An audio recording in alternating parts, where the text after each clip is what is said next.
ऐसी बीवी मिल गई जो सिर्फ और सिर्फ खाती ही रहती थी, और ज्यादा खाने के चक्कर में वो इतनी मोटी हो गई थी कि उससे बैठकर उठ पाना भी मुश्किल हो जाता था। लेकिन फिर भी वो खाना नहीं छोड़ती थी और रात दिन बस खाती रहती थी। दरअसल शादी के वक्त मोहन को नहीं पता था कि उसकी बीवी इतनी भुक्कड़ है, क्योंकि मोहन की अरेंज मैरिज हुई थी।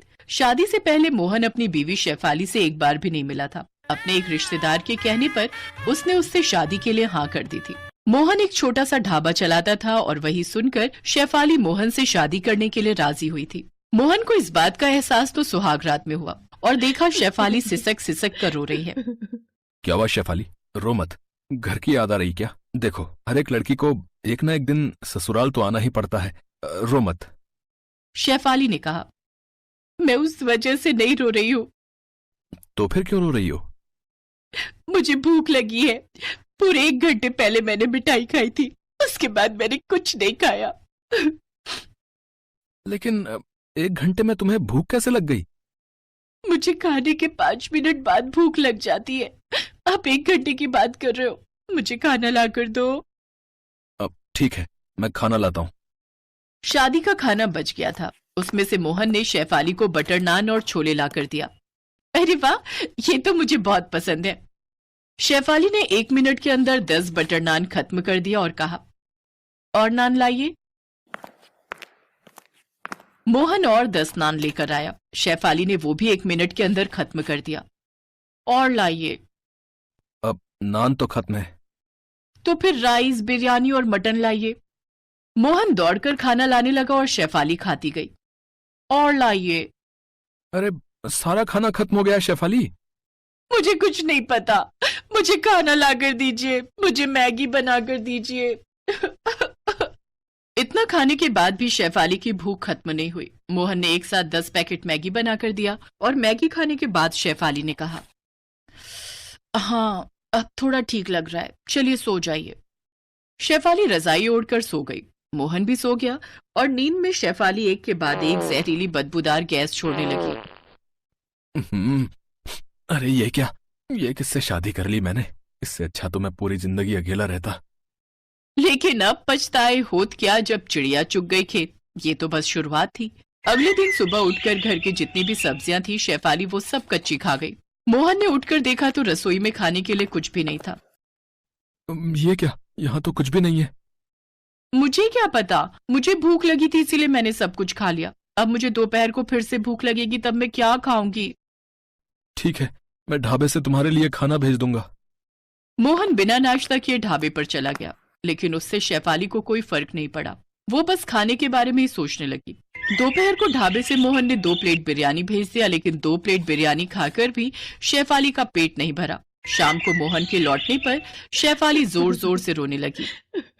अब क्या हुआ, क्यों रो रही हो? खाना तो भेज दिया था मैंने। 2 प्लेट बिरयानी से मेरा पेट नहीं भरा।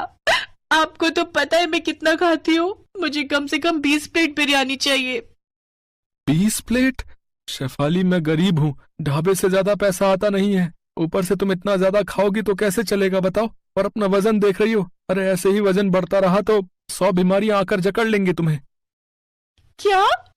आपने मेरे खाने को और मोटापे को लेकर ताना मारा। मैं चली जाऊंगी, मैं आज ही मायके चली जाऊंगी। अब मोहन मुश्किल में पड़ गया।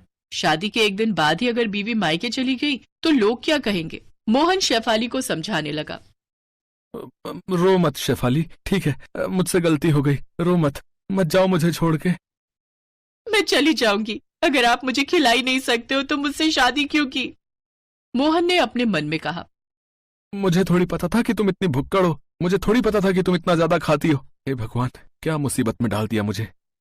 लेकिन मोहन मन की बात शेफाली को बोल नहीं पाया। उसने कहा, मुझसे गलती हो गई शेफाली, ठीक है, अब से तुम जितना चाहो उतना खा सकती हो। ढाबे से जब जो चाहो उतना खा सकती हो। तो फिर मैं तुम्हारे साथ ढाबे पर जाऊंगी हर रोज। ठीक है, वही होगा। अगले दिन शेफाली मोहन के साथ ढाबे पर गई और सिर्फ खाने लगी। मेरे लिए तंदूरी रोटी और बटर चिकन ले आओ। अरे ले आओ यार, जल्दी ले आओ।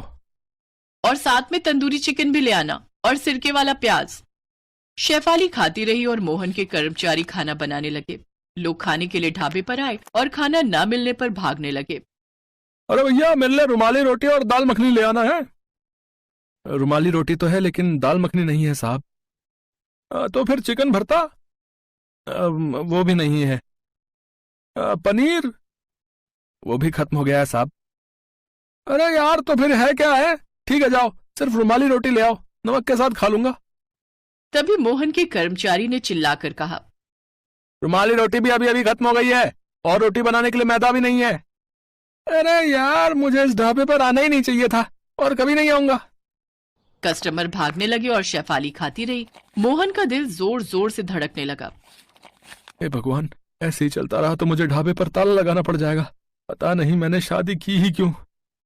शाम को सारा खाना खत्म करने के बाद शेफाली सोने के लिए घर चली गई। मोहन मुंह फुलाकर ढाबे पर ही बैठा रहा। उसका कर्मचारी वहां आया। क्या सोच रहे हैं मालिक? तेरी शादी हो गई है? नहीं मालिक। कभी मत करना, और करेगा भी तो पहले से लड़की के बारे में जांच पड़ताल कर लेना। मेरी तो जिंदगी खराब हो गई है, लेकिन तू अपनी जिंदगी खराब मत करना। हिम्मत रखिए मालिक, मालकिन को एक ना एक दिन समझ में आ जाएगा कि इतना ज्यादा खाना अच्छी बात नहीं है। तब तक मेरे फोटो पर माला चढ़ चुकी होगी। इसके बाद 1 महीने तक शेफाली ढाबे से खाना खत्म करने लगी। मोहन और गरीब होता गया और महीने के अंत में लोगों से उसे उधार भी लेना पड़ा। मोहन जब सब कुछ छोड़ छाड़ कर भागने की सोच ही रहा था, तभी एक रात को अचानक से शेफाली के सीने में दर्द होने लगा। आह, बहुत दर्द हो रहा है। आह। शेफाली सीना पकड़कर बैठ गई। मोहन उसे तुरंत अस्पताल ले गया और डॉक्टर ने कहा, शेफाली जी, छोटा मोटा हार्ट अटैक हुआ है आपको।